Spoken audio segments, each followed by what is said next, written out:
아버지, 저 결혼하려고 해요. 딸 소미의 말에 저는 신문을 내려놓았지만 미소를 지을 수 없었습니다. 20살인 우리 딸이 갑자기 결혼 얘기를 꺼내다니. 하지만 기쁨보다는 걱정이 앞섰습니다. 지난달 받은 간암 말기 진단서가 아직도 책상 서랍에 들어 있었고 병원에서는 당장 5천만 원의 수술비를 준비하라고 했습니다. 사업 실패로 쌓인 2억 원의 빚까지 생각하면 우리 집 상황이 얼마나 절망적인지 소미도 잘 알고 있을 텐데. 소미야, 갑자기 무슨 소리야?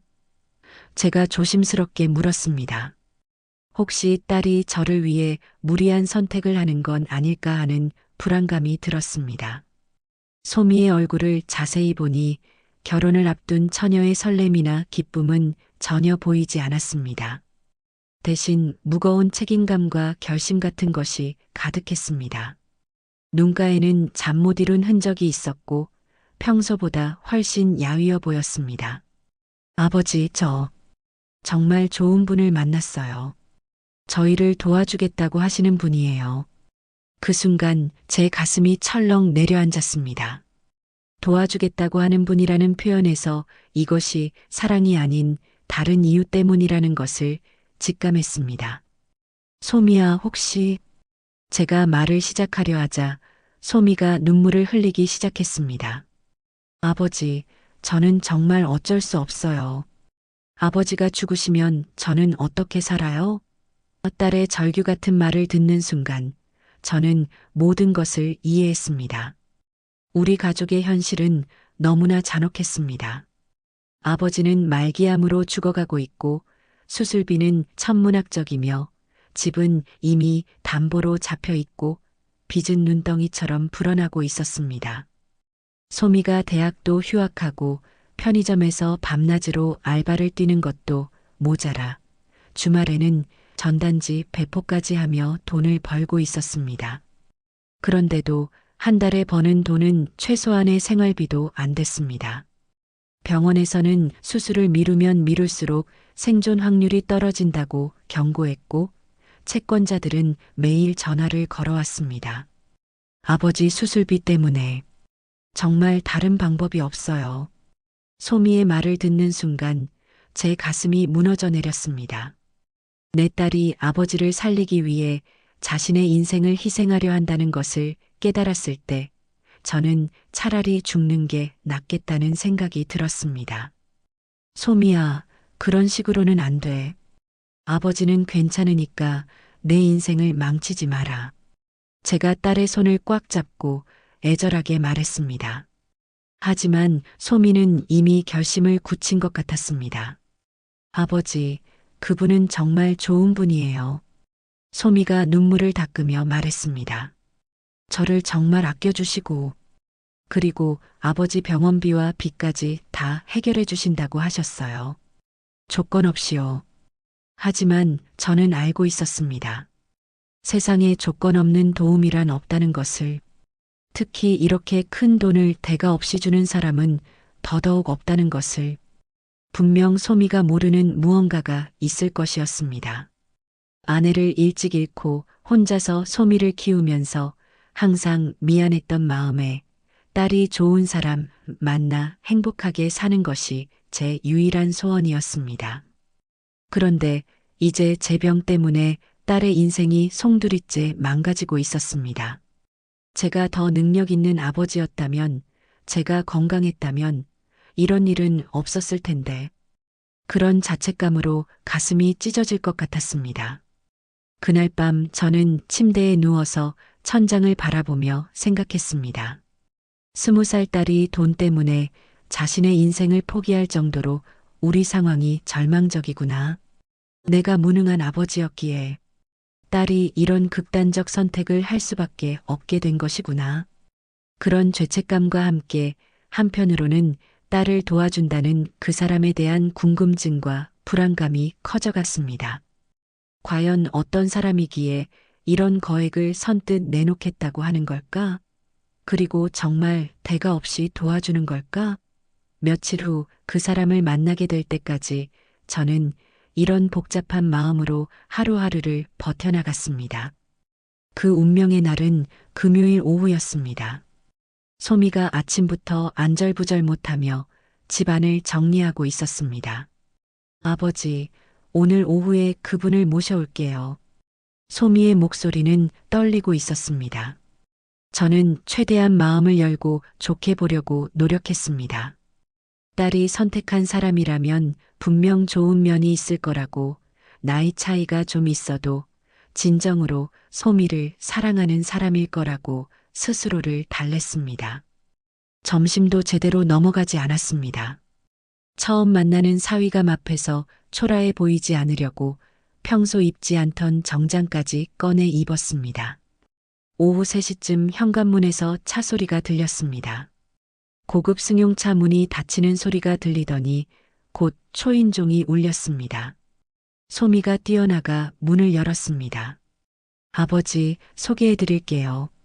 소미의 목소리 뒤로 낡은 기침 소리가 들렸습니다. 그리고 현관에 나타난 인물을 본 순간 저는 눈을 의심했습니다.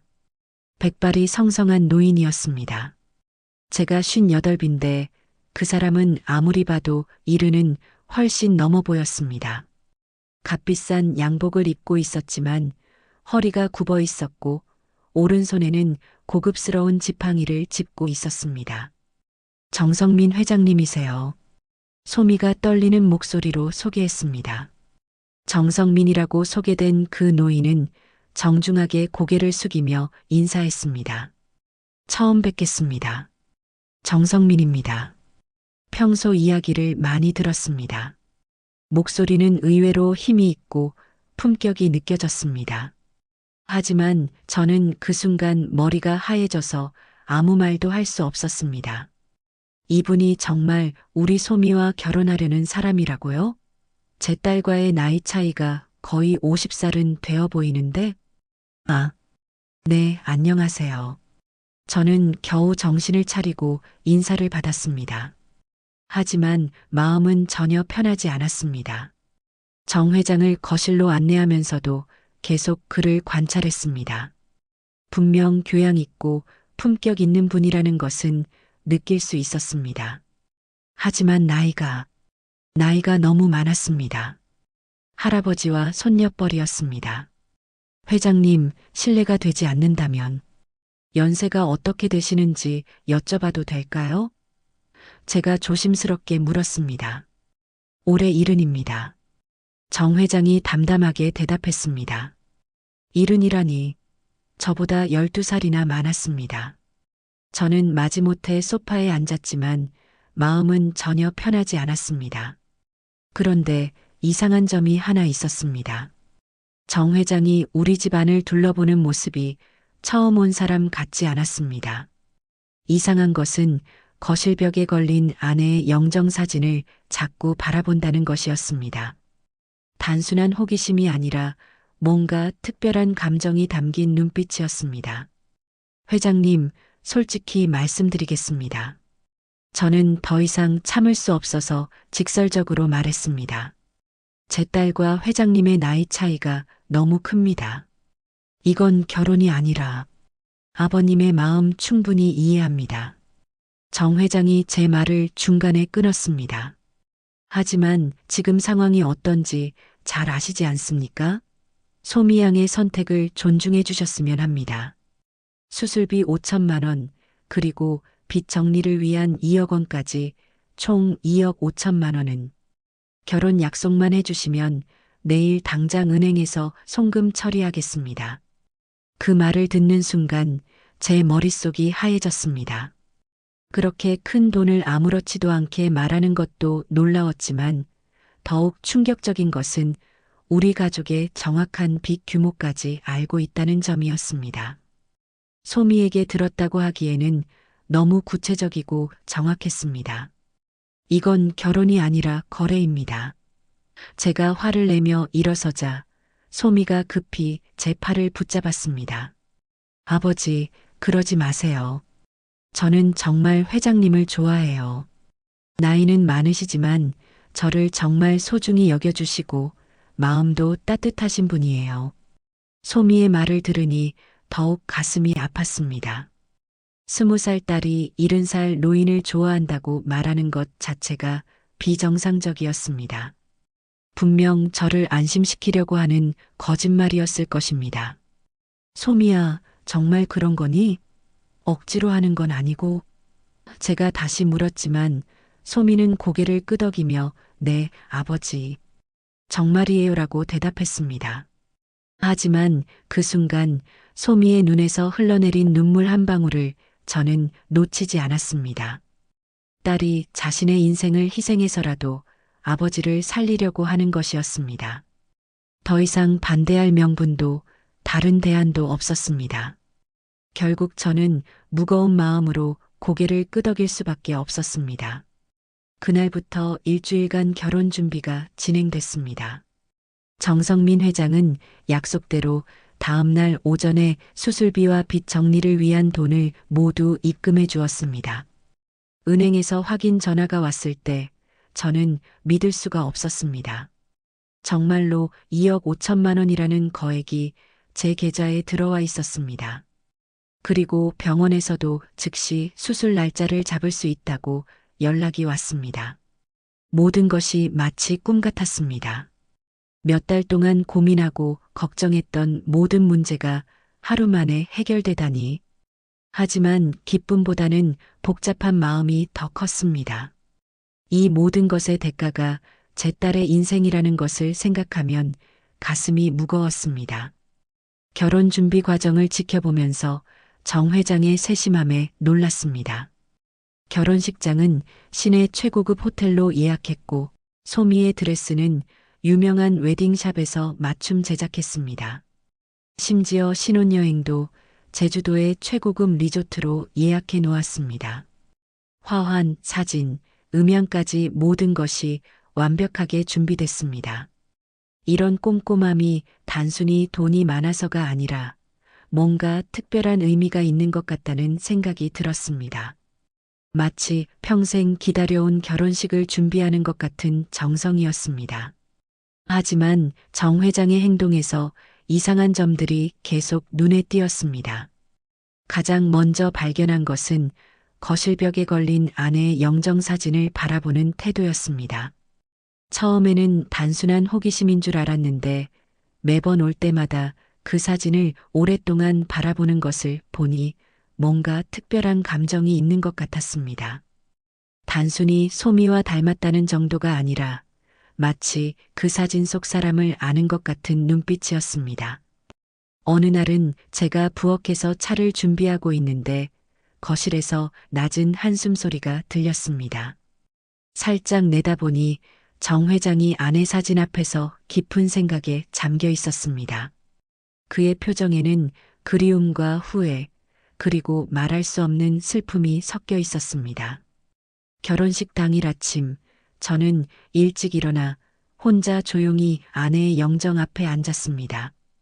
여보, 우리 딸이 오늘 결혼해. 이런 방식이 맞는 건지 모르겠지만 달리 방법이 없었어. 당신이 살아있었다면 어떻게 했을까? 아내의 미소만이 조용히 저를 바라볼 뿐 답은 들을 수 없었습니다. 오전 10시에 소미는 웨딩샵으로 드레스를 입으러 갔습니다. 저도 정장을 차려입고 준비를 마쳤습니다. 마음은 무겁지만 딸의 선택을 존중해야 했습니다. 호텔 예식장은 정말 화려했습니다. 백합과 장미로 장식된 제단, 크리스털 샹들리에, 고급스러운 카페까지 모든 것이 완벽했습니다. 하지만 하객들을 보니 신랑 측 하객들은 모두 연세가 많으신 분들이었고 대부분 정 회장의 사업 관계자들 같았습니다. 신부 측은 저와 몇몇 친척들 뿐이었습니다. 마치 할아버지의 칠순 잔치 같은 분위기였습니다. 드레스를 입고 나타난 소미를 보는 순간 저는 눈물을 참을 수가 없었습니다. 20살 딸의 하얀 드레스가 너무나 순수해 보여서 더욱 마음이 아팠습니다. 정성민 회장은 예식 내내 매우 정중하고 신중한 모습이었습니다. 하지만 서약할 때 그의 목소리가 떨리는 것을 느꼈고 반지를 끼워줄 때 그의 손이 심하게 떨리는 것도 봤습니다. 단순히 나이 때문인지 아니면 다른 이유가 있는 건지 알 수 없었지만 분명 그도 이 결혼이 편하지 않다는 것은 느낄 수 있었습니다.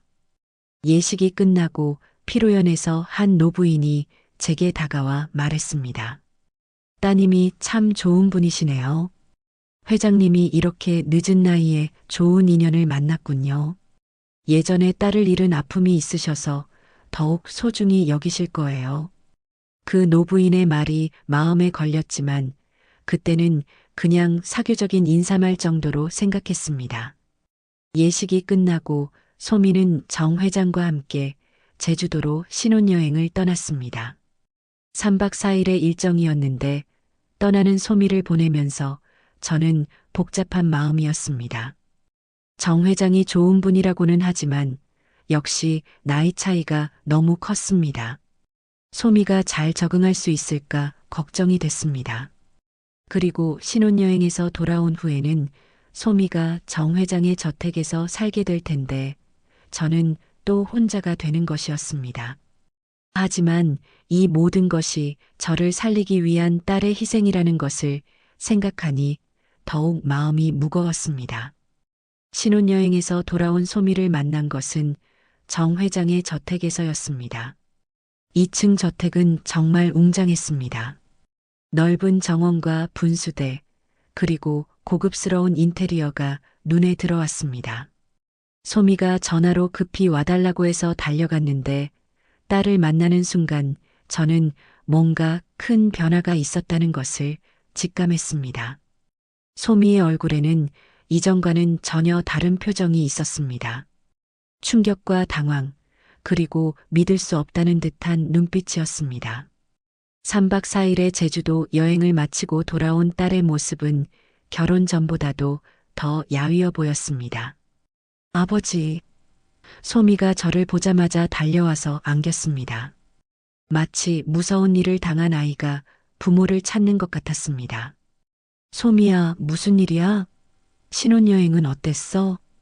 제가 걱정스럽게 물었지만 소미는 계속 울기만 했습니다. 정 회장도 거실에 앉아 있었는데 그의 표정도 어딘가 무거웠습니다.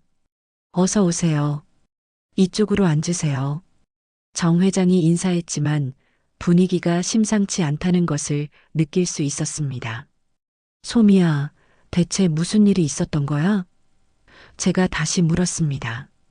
소미는 한참을 망설이다가 떨리는 목소리로 말하기 시작했습니다. 아버지, 회장님이 저에게 충격적인 말씀을 하셨어요. 뭔 소리야? 첫날 밤에 회장님이 갑자기 울기 시작하시더라고요. 그리고 저에게 용서를 구하시면서 본인이 제 외할아버지라고 하셨어요. 엄마의 아버지라고. 그 말을 듣는 순간 저는 귀를 의심했습니다. 뭐라고? 그게 무슨 소리야? 제가 다시 물었지만 소미의 대답은 같았습니다. 정말이에요, 아버지. 회장님이 직접 말씀하셨어요. 엄마 이름이 박은영이고 20살 때 집에서 나갔다고. 그리고 엄마가 돌아가셨다는 소식을 뒤늦게 들었다고 하셨어요. 소미의 말을 들으니 머리가 어지러웠습니다. 그럼 제가 지금까지 모르고 살았던 장인어른이 바로 정성민 회장이었다는 말입니까? 정성민 회장이 무겁게 입을 열었습니다. 많이 놀라실 만합니다.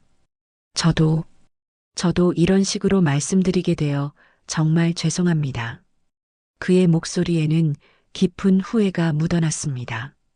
하지만 더 이상 숨길 수가 없었습니다. 소미에게 모든 것을 털어놓지 않을 수 없었어요. 그럼 정말 은영이의 아버지라는 말씀입니까? 제가 떨리는 목소리로 물었습니다. 네, 박은영은 제 딸입니다. 그럼 왜 이제까지 숨기신 겁니까? 왜 손녀에게 이런 끔찍한 짓을 하신 겁니까? 저는 참았던 분노가 터져나오는 것을 막을 수 없었습니다. 제 딸이 할아버지와 결혼하게 만든 이유가 뭡니까? 정 회장은 고개를 숙인 채 한참을 말하지 못했습니다. 그리고는 서랍에서 진단서를 꺼내 책상 위에 놓았습니다. 췌장암 말기, 여명 3에서 6개월. 그 글자들이 제 눈에 들어왔습니다. 제게는 시간이 얼마 남지 않았습니다. 정 회장이 힘겹게 말했습니다.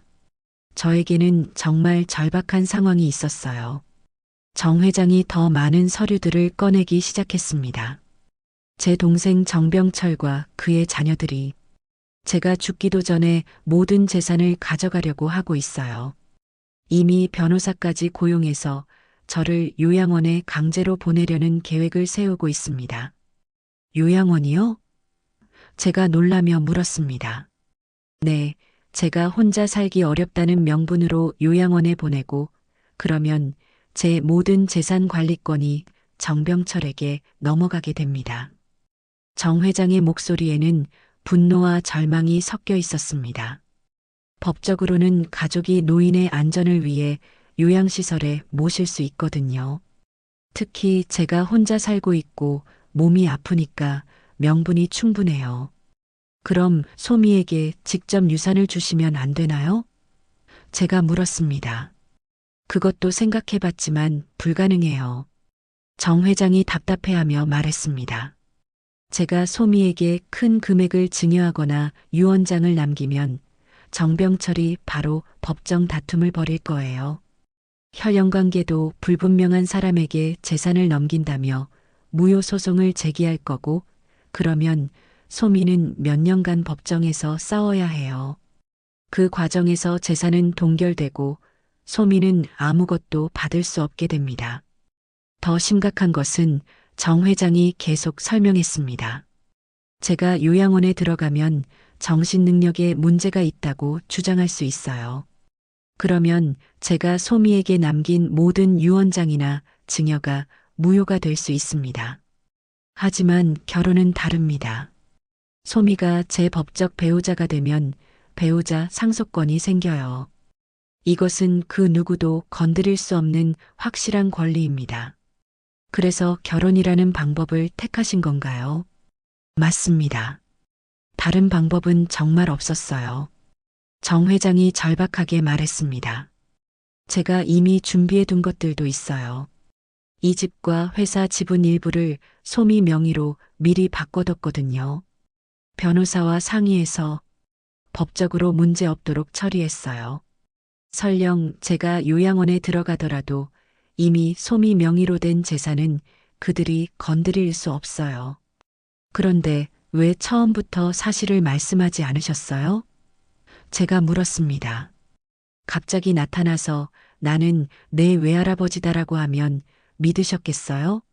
정 회장의 말에는 깊은 후회가 담겨 있었습니다. 더군다나 20년간 연락도 없던 사람이 그리고 제가 은영이를 어떻게 대했는지 알면 소미가 저를 받아들일 리 없다고 생각했습니다. 무엇보다 시간이 너무 없었어요. 정병철이 이미 움직이고 있었거든요. 도대체 소미 엄마에게 무슨 일이 있었던 겁니까? 제가 물었습니다.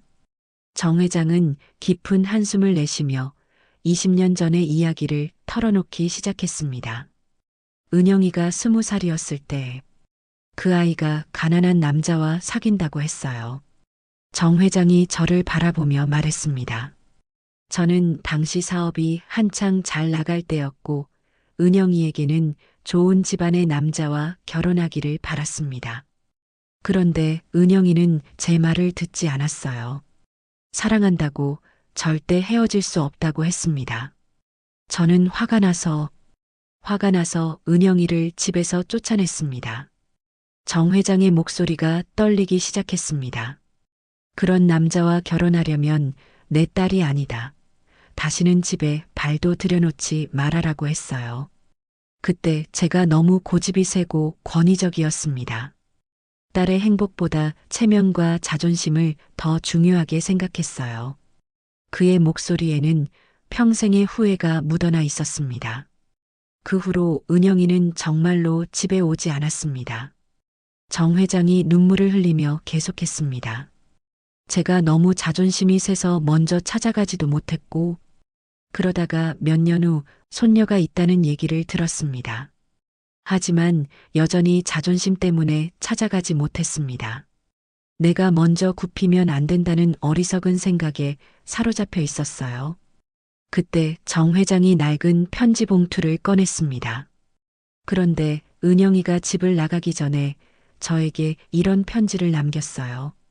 그때는 화가 나서 읽지도 않고 찢어버렸는데 나중에 후회가 되어서 테이프로 붙여뒀습니다. 편지를 펼쳐보니 이런 내용이었습니다. 아버지, 저는 아버지를 사랑합니다. 하지만 제가 사랑하는 사람과 결혼하고 싶어요. 아버지께서 원하시는 삶이 아닐지도 모르지만 이것이 제 선택입니다. 언젠가 아버지께서 이해해 주시는 날이 오기를 바라며 그리고 언젠가 제 아이가 태어나면 할아버지를 만나뵐 수 있기를 바라며 사랑하는 딸 은영 올림. 편지를 다 읽고 나니 저도 눈물이 났습니다.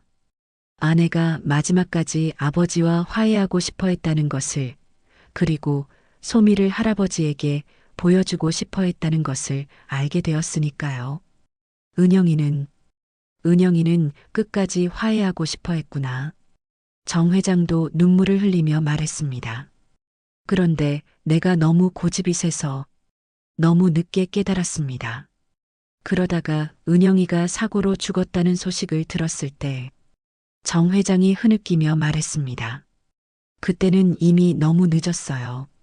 장례식장에 몰래 갔었는데 어린 소미가 슬퍼하는 모습을 보고는 차마 나설 수가 없었습니다. 제가 나타나면 오히려 더 혼란스러울 것 같아서 그냥 멀리서 지켜만 봤어요.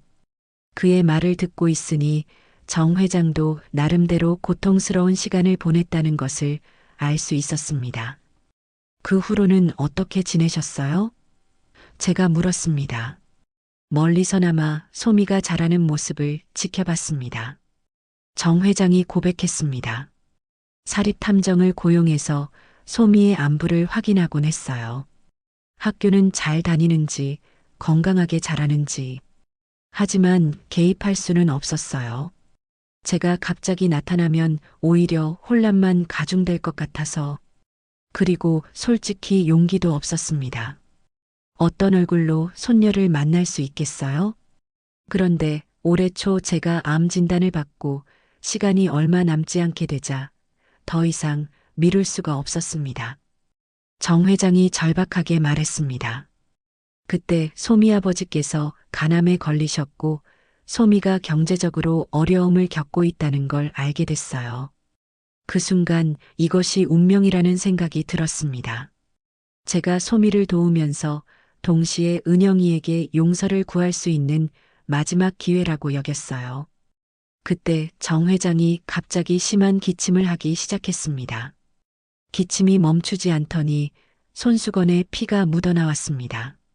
할아버지, 소미가 놀라며 달려갔습니다. 괜찮습니다. 괜찮아요. 정 회장이 힘겹게 말했지만 얼굴이 새하얗게 변해 있었습니다. 병원에 가야 해요. 제가 급히 말했습니다. 아니에요. 아직 할 말이 더 있어요. 정 회장이 소미의 손을 잡으며 간절하게 말했습니다. 소미야, 할아버지가 부탁이 있어. 혹시 할아버지에게 무슨 일이 생기더라도 포기하지 마라. 정병철과 그 가족들은 절대 포기하지 않을 거야. 할아버지가 죽은 후에도 유산 상속을 무효화하려고 할 거야. 정 회장의 말에는 깊은 우려가 담겨 있었습니다. 하지만 너는 할아버지와 정식으로 결혼한 배우자야. 그 누구도 그 사실을 바꿀 수는 없어. 저는 정 회장의 이야기를 들으며 복잡한 심경이었습니다.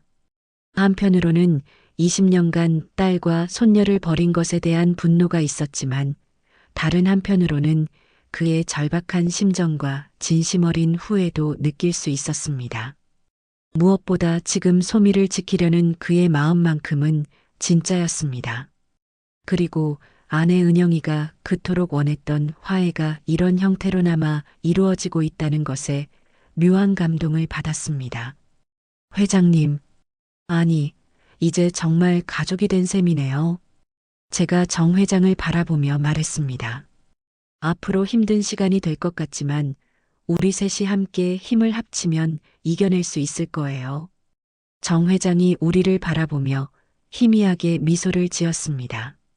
그날부터 우리는 진짜 가족이 되어 함께 싸워나가기 시작했습니다. 며칠 후 정병철과 그의 자녀들이 정 회장의 저택을 찾아왔습니다. 저는 마침 소미의 적응을 도와주기 위해 머물고 있던 중이었습니다. 갑자기 현관문이 거칠게 열리더니 중년 남성 한 명이 화를 내며 들어왔습니다. 뒤따라 젊은 남녀 2명도 함께 들어왔습니다. 형님, 이게 무슨 일입니까? 정병철이 소리쳤습니다. 20살짜리와 결혼했다고요? 정 회장이 거실에서 일어나며 말했습니다. 병철아, 노크도 없이 들어오는 법이 어디 있어? 형님이 미쳤다는 소리를 듣고 가만히 있을 수 있겠습니까? 정병철이라고 불린 남자가 소리쳤습니다. 그리고 소미를 째려보며 말했습니다. 이분이 그 여자애군요. 형님을 현혹시킨. 조심해서 말해, 병철아. 소미는 내 아내야. 정 회장이 단호하게 말했습니다. 아내라고요? 젊은 여자가 비웃었습니다. 삼촌, 정신 차리세요. 그 나이에 어린애와 결혼이라니. 이분은 누구시길래 여기 계시죠? 젊은 남자가 저를 째려보며 물었습니다. 저는 소미의 아버지입니다. 아, 그 여자의 아버지구나. 돈에 눈이 멀어서 딸을 팔아넘긴 사람. 젊은 여자가 비아냥거렸습니다. 순간 제 머리에 피가 몰렸습니다. 뭐라고 했습니까? 그만해라. 정 회장이 만류했지만 정병철은 계속 소리쳤습니다. 형님, 정신 차리세요. 췌장암으로 머리까지 이상해지신 겁니까? 병철아, 내 일에 참견하지 마라. 참견이요? 형님이 이런 식으로 재산을 날려버리면 우리 가족들은 어떻게 됩니까? 아버지께서 평생 모은 재산을 정체불명의 여자애에게 넘겨줄 순 없어요. 소미가 떨리는 목소리로 말했습니다. 저는 회장님 재산이 필요해서 결혼한 게 아니에요. 그래요? 젊은 여자가 비웃었습니다. 그럼 왜 우리 삼촌과 결혼했어요? 사랑해서요? 소미는 할 말이 없었습니다. 실제로는 아버지의 병원비 때문이었지만 지금 상황에서 그 말을 할 수는 없었습니다. 우리는 이 결혼을 절대 인정할 수 없습니다. 정병철이 단호하게 말했습니다. 형님을 전문 요양시설에 모시고 제대로 치료받게 하겠습니다.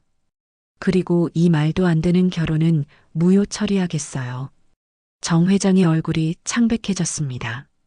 바로 이것이 그가 두려워하던 일이었습니다.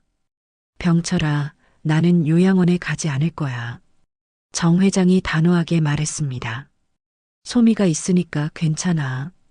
큰엄마요? 정병철의 딸이 비웃었습니다. 20살 애가 뭘 알아요? 게다가 간병 경험도 없는데 어떻게 삼촌을 돌본다는 거예요? 우리가 전문 간병인도 구해드릴게요. 소미가 당당하게 말했습니다. 회장님 의견을 존중해 주세요.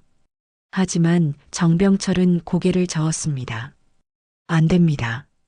만약 형님께 무슨 일이라도 생기면 누가 책임질 건가요? 그럼 어쩔 수 없네요. 정병철이 결정타를 날렸습니다. 우리가 법적 조치를 취하겠어요. 법적 조치라니? 형님이 혼자 계시면 안전하지 않다고 신고하겠어요. 가족이 적절한 보호를 제공해야 할 의무가 있거든요.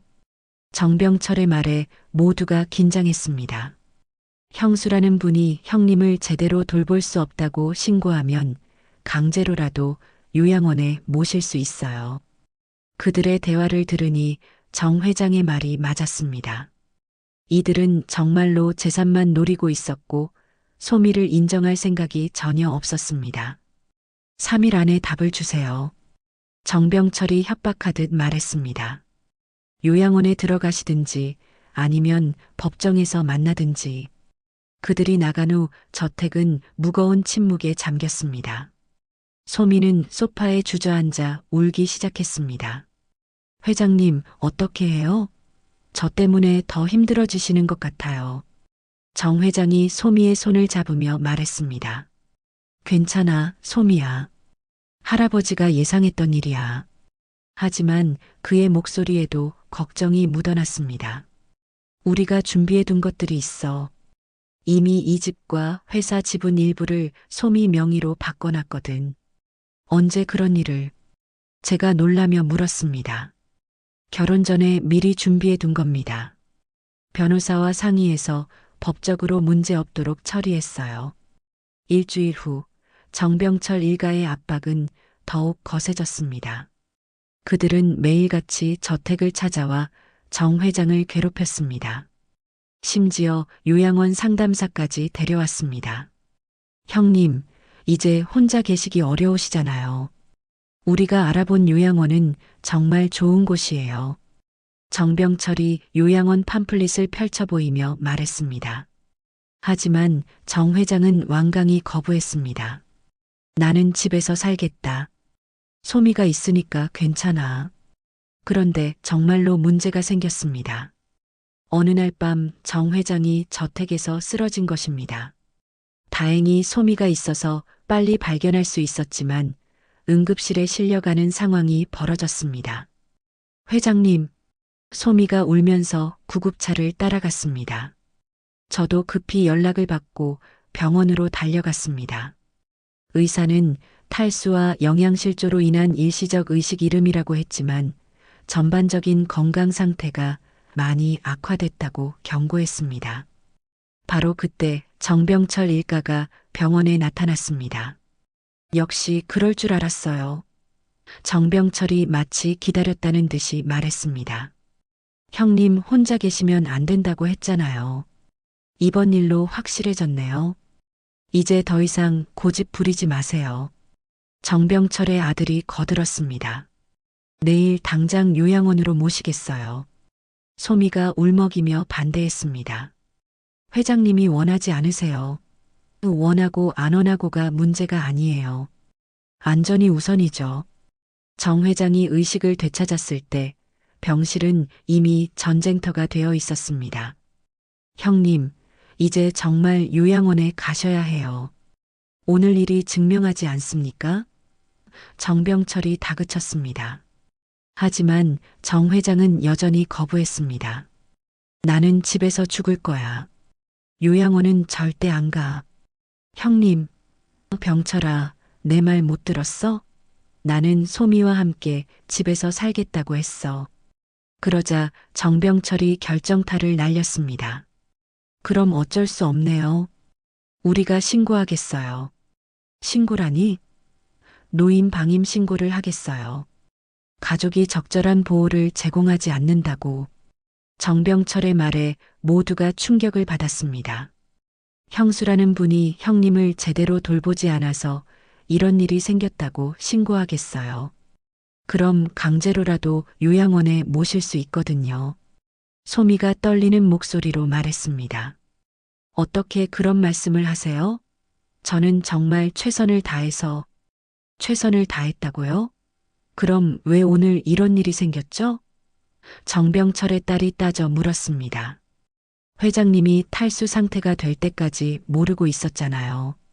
소미는 할 말이 없었습니다. 실제로 정 회장이 며칠간 제대로 식사를 하지 않았다는 것을 미처 파악하지 못했던 것이 사실이었습니다. 그만해요. 정 회장이 힘없는 목소리로 소리쳤습니다. 병철아, 내가 정말 형을 이렇게 몰아붙일 거야? 형님, 저희는 형님을 위해서 하는 일이에요. 위해서? 내 재산을 위해서지. 정 회장의 말에 병실이 조용해졌습니다. 솔직히 말해, 병철아.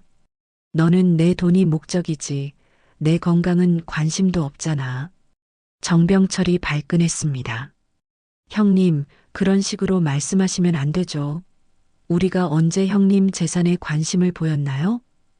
지금까지 계속 보여왔잖아. 회사 일에도 간섭하고 내 개인적인 일에도 참견하고 정 회장이 계속했습니다. 그리고 소미와 결혼했다고 했을 때 너희들 반응이 어땠어? 형님 건강을 걱정한 게 아니라 재산을 걱정했잖아. 어쨌든 정병철이 목소리를 높였습니다. 이번 일로 확실해졌어요. 형님은 혼자 계시면 안 돼요. 3일 안에 요양원에 들어가시지 않으면 우리가 신고하겠어요. 그들이 나간 후 병실은 무거운 침묵에 잠겼습니다. 정 회장은 천장을 바라보며 중얼거렸습니다. 소미야, 할아버지가 너에게 짐이 되고 있구나. 아니에요, 할아버지. 소미가 울먹이며 말했습니다. 제가 더 잘 돌봐드릴게요. 아예 같은 방에서 지낼게요. 하지만 정 회장은 고개를 저었습니다. 소미야, 현실을 받아들여야 해. 할아버지 몸이 이렇게 되어서는 너 혼자서 감당하기 어려워. 그날 밤 정 회장은 큰 결심을 한 것 같았습니다. 내가 요양원에 들어갈게. 할아버지, 대신 조건이 있어. 소미가 매일 면회를 올 수 있어야 하고 내 재산 관리는 절대 병철이한테 맡기지 않을 거야. 정 회장의 마지막 의지였습니다. 그리고 소미야, 할아버지가 죽으면 모든 걸 너에게 남겨줄 거야. 병철이 일가가 아무리 법적 다툼을 벌여도 소용없도록 모든 준비를 다 해뒀어. 하지만 그의 눈빛에서는 이미 체념이 느껴졌습니다. 정병철 일가의 압박이 결국 승리한 것이었습니다. 정 회장이 요양원에 들어간 지 한 달이 지났습니다. 소미는 매일 면회를 갔지만 정 회장의 건강은 눈에 띄게 나빠지고 있었습니다. 요양원 환경이 맞지 않는 것 같았습니다. 평생 자신의 집에서 살던 사람이 갑자기 낯선 곳에서 지내려니 스트레스가 컸던 모양입니다. 할아버지, 오늘은 어떠세요? 소미가 면회를 갈 때마다 정 회장은 점점 더 야위어 보였습니다. 괜찮아, 소미야. 너만 자주 와주면 돼. 하지만 그의 목소리에는 힘이 없었습니다. 그런데 더 큰 문제가 생겼습니다. 정병철이 법원에 유산상속 무효 소송을 제기한 것입니다. 형님이 정신적으로 온전하지 않은 상태에서 한 결혼이므로 무효라는 주장이었습니다. 그리고 젊은 여성이 노인을 이용해 재산을 가로채려 한 사기라고 몰아붙였습니다. 변호사가 저택을 찾아와 소미에게 설명했습니다. 부인, 상대방이 상당히 공격적으로 나오고 있습니다. 회장님의 정신 상태에 대한 감정서부터 요구하고 있어요. 소미는 매일 스트레스에 시달렸습니다. 낮에는 요양원에서 정 회장을 돌보고 저녁에는 변호사와 법적 대응을 논의해야 했습니다. 겨우 20살인 소미에게는 너무 버거운 일이었습니다. 아버지, 저 정말 힘들어요. 소미가 제게 전화를 걸어 울먹였습니다. 할아버지는 요양원에서 점점 안 좋아지시고 정병철 일가는 계속 법정 다툼을 벌이고 저는 어떻게 해야 할지 모르겠어요. 저는 소미를 위해 변호사를 만나보기로 했습니다. 변호사님, 솔직히 말해서 승산이 어떻습니까? 글쎄요, 쉽지 않을 것 같습니다. 변호사가 서류를 펼쳐 보이며 말했습니다. 상대방이 회장님의 의료 기록까지 요구하고 있어요. 췌장암 말기 환자의 판단 능력에 의문을 제기하는 겁니다. 그리고 나이 차이가 워낙 크다 보니 법원에서도 이 결혼을 의심스럽게 볼 가능성이 있어요. 하지만 그때 전환점이 생겼습니다. 정 회장이 준비해둔 비밀 무기가 있었던 것입니다. 요양원에서 소미를 불러 조용히 말했습니다. 소미야, 할아버지가 마지막으로 줄 게 있어. 정 회장이 봉투를 꺼냈습니다. 이것은 할아버지가 직접 쓴 편지야. 그리고 이것은 또 다른 봉투를 꺼냈습니다. 은영이가 너를 낳았을 때 할아버지에게 보낸 출생신고서 사본이야. 엄마가 출생신고서를 할아버지에게 보냈다고요? 소미가 놀라며 물었습니다. 그래. 은영이는 끝까지 화해하고 싶어 했어. 너를 낳고 나서 할아버지에게 편지와 함께 너의 출생신고서를 보냈는데 그때도 할아버지가 너무 고집이 세서 받아주지 않았어. 정 회장의 목소리가 떨렸습니다. 하지만 그 서류들을 다 보관해뒀어. 언젠가는 쓸 날이 있을 것 같아서. 이것이 왜 중요한가요? 이 서류들이 있으면 너와 할아버지의 혈연 관계를 증명할 수 있어. 그리고 할아버지가 정신적으로 온전했다는 것도 증명할 수 있고, 정 회장이 설명했습니다. 할아버지가 쓴 편지에는 너와 결혼한 진짜 이유가 다 적혀 있어. 사랑하는 손녀에게 재산을 물려주기 위해서라고. 그리고 은영이에게 용서를 구하기 위해서라고. 변호사가 이 서류들을 보고 나서 태도가 완전히 바뀌었습니다. 이것은 게임 체인저입니다. 변호사가 흥분하며 말했습니다. 혈연 관계가 증명되면 상황이 완전히 달라져요. 할아버지가 손녀와 결혼한 것이 아니라 손녀에게 재산을 물려주기 위한 불가피한 선택이었다는 것을 보여줄 수 있어요. 그럼 이길 수 있나요? 소미가 간절히 물었습니다. 충분히 가능합니다. 오히려 정병철 일가가 당황할 거예요. 법정에서 이 서류들이 공개되었을 때 정병철 일가는 완전히 당황했습니다. 혈연 관계라니. 그럼 소미가 정말 형님의 손녀라는 말입니까?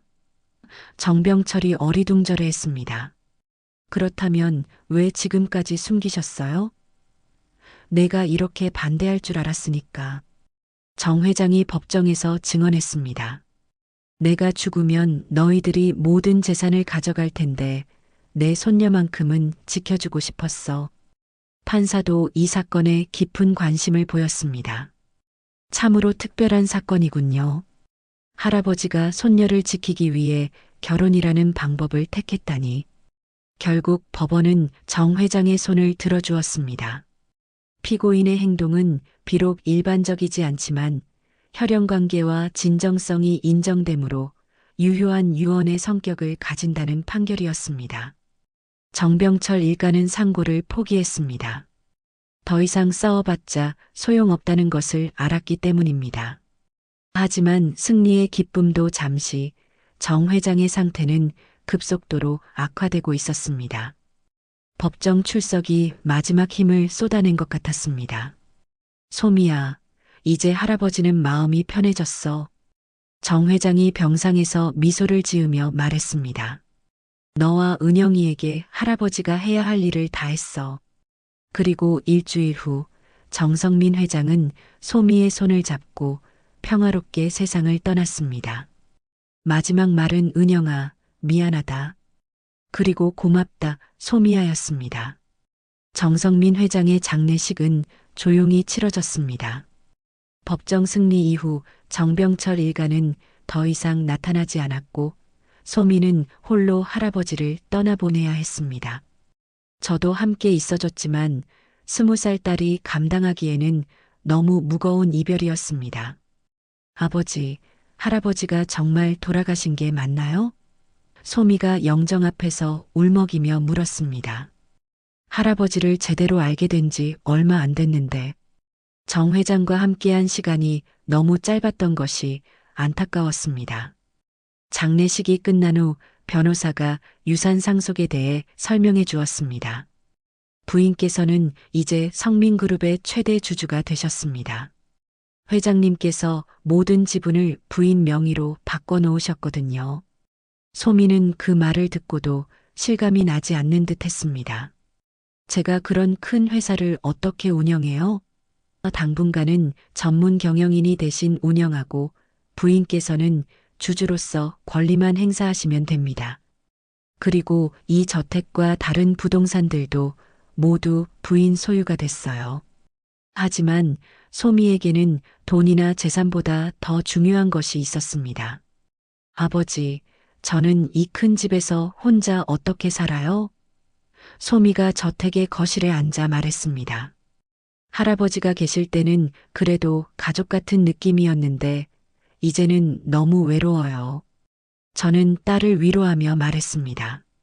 소미야, 내가 원한다면 우리 집으로 돌아와도 돼. 이 집은 나중에 생각해보고.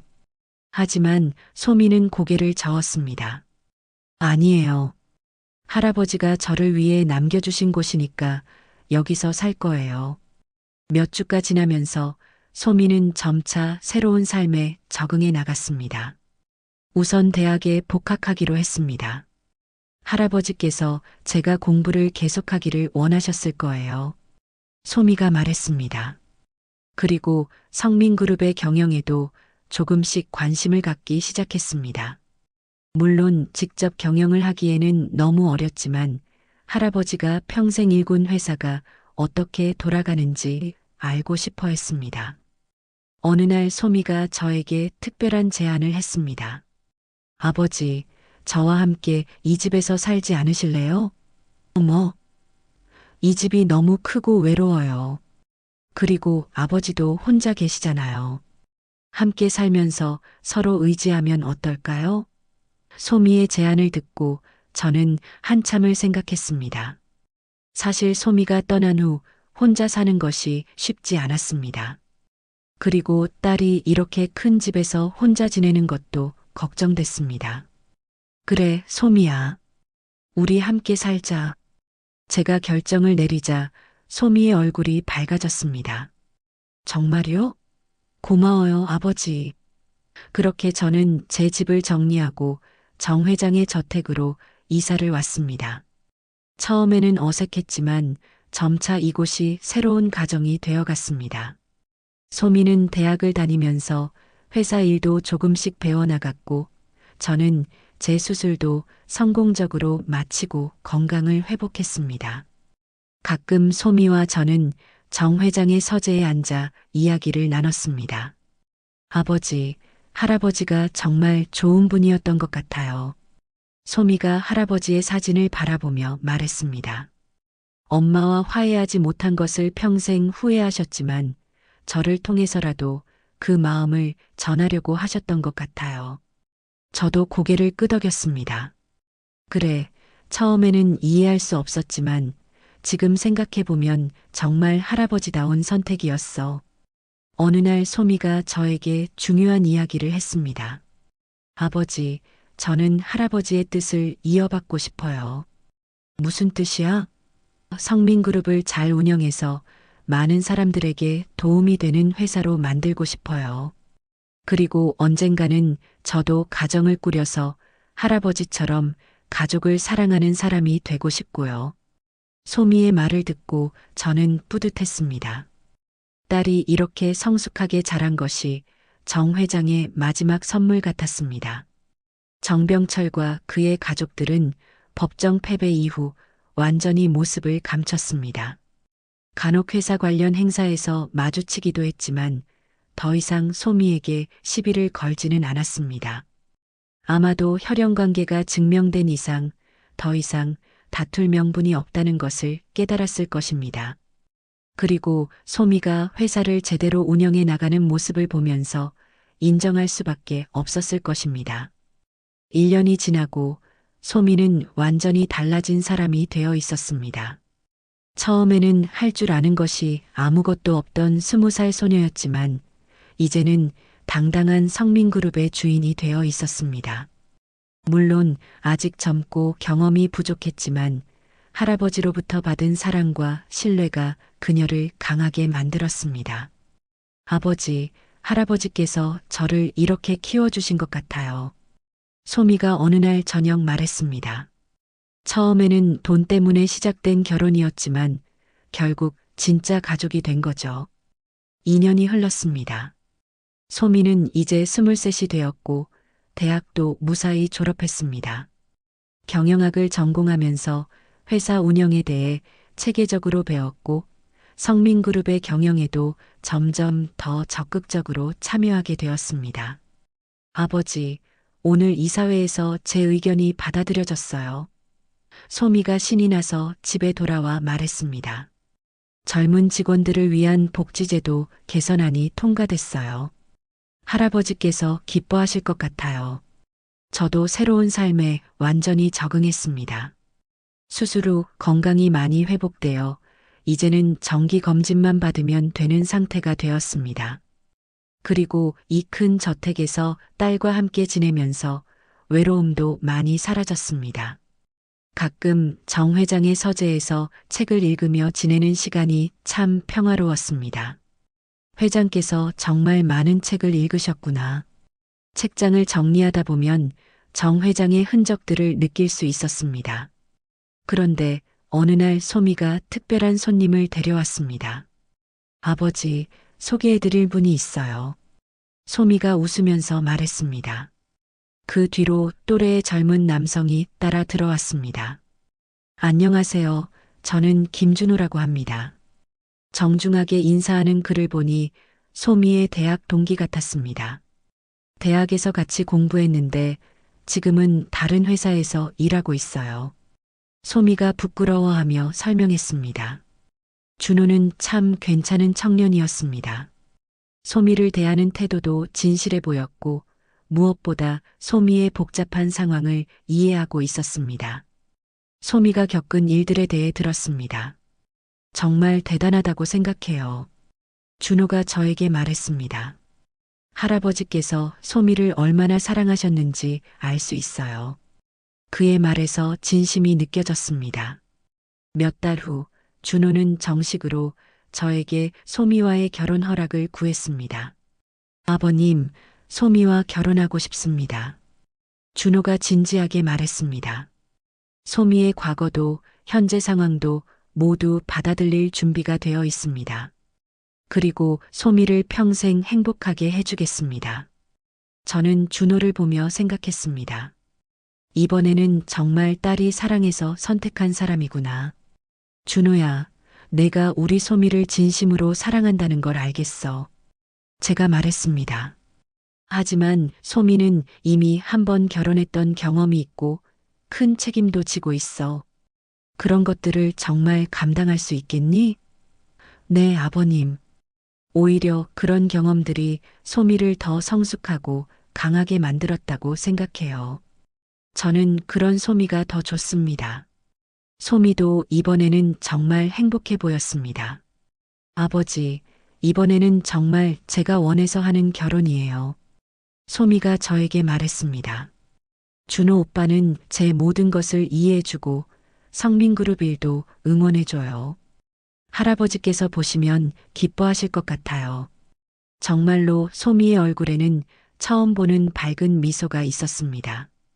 결혼식은 정 회장의 저택 정원에서 소규모로 치렀습니다. 화려한 호텔 대신 할아버지가 살던 집에서 결혼식을 올리고 싶다는 소미의 뜻이었습니다. 할아버지께서 지켜보고 계실 것 같아서요. 소미가 순백의 드레스를 입고 말했습니다. 이번에는 정말 행복한 신부의 모습이었습니다. 첫 번째 결혼 때의 슬픈 표정과는 완전히 달랐습니다. 결혼식 도중 소미는 정 회장의 영정 앞에 가서 인사를 드렸습니다. 할아버지, 이번에는 정말 행복한 결혼이에요. 지켜봐 주세요. 그 순간 저도 눈물이 났습니다. 정 회장이 살아계시다면 얼마나 기뻐하셨을까요? 손녀가 진정한 사랑을 찾아 행복하게 사는 모습을 보고 싶어 하셨을 텐데. 신혼여행을 다녀온 소미와 준호는 저택에서 함께 살기로 했습니다. 아버지도 계속 여기서 지내세요. 소미가 말했습니다. 이제 우리 셋이 가족이에요. 준호도 저를 친아버지처럼 대해주었고 저택은 다시 따뜻한 가정이 되었습니다. 정 회장이 꿈꿨던 진정한 가족의 모습이 이루어진 것 같았습니다. 결혼한 지 1년 후 소미에게 특별한 소식이 있었습니다. 아버지, 준호 오빠 말씀드릴 게 있어요. 어느 날 저녁 식사 자리에서 소미가 조심스럽게 말을 꺼냈습니다. 저, 아기가 생겼어요. 그 말을 듣는 순간 저와 준호는 깜짝 놀랐습니다. 정말이야? 제가 기뻐하며 물었습니다. 네, 병원에서 확인했어요. 8주 됐대요. 소미의 얼굴에는 행복한 미소가 가득했습니다. 준호가 소미를 끌어안으며 말했습니다. 여보, 정말 고마워. 우리한테 아기가. 그도 감격해서 말을 잇지 못했습니다. 저는 곧 할아버지가 된다는 기쁨에 가슴이 벅찼습니다. 소미야, 정말 축하해. 할아버지께서 하늘에서 보시면 얼마나 기뻐하실까. 정 회장의 영정을 바라보며 말했습니다. 사대가 함께 사는 집이 되는구나. 임신 기간 내내 소미는 건강하게 지냈습니다. 회사 일도 무리하지 않는 선에서 계속했고 준호와 제가 정말 정성스럽게 돌봤습니다. 아기가 태어나면 이름을 뭐라고 지을까? 어느 날 소미가 물었습니다. 할아버지 성함에서 한 글자 따면 어떨까? 준호가 제안했습니다. 성민. 정성민 할아버지의 민자를 쓰면 좋겠어요. 드디어 출산일이 다가왔습니다. 진통이 시작되자 저와 준호는 병원으로 달려갔습니다. 소미야, 힘내. 조금만 더. 분만실 밖에서 기다리는 시간이 정말 길게 느껴졌습니다. 그리고 마침내 아기의 울음소리가 들렸습니다. 축하드립니다. 건강한 딸입니다. 간호사가 나와서 알려주었습니다.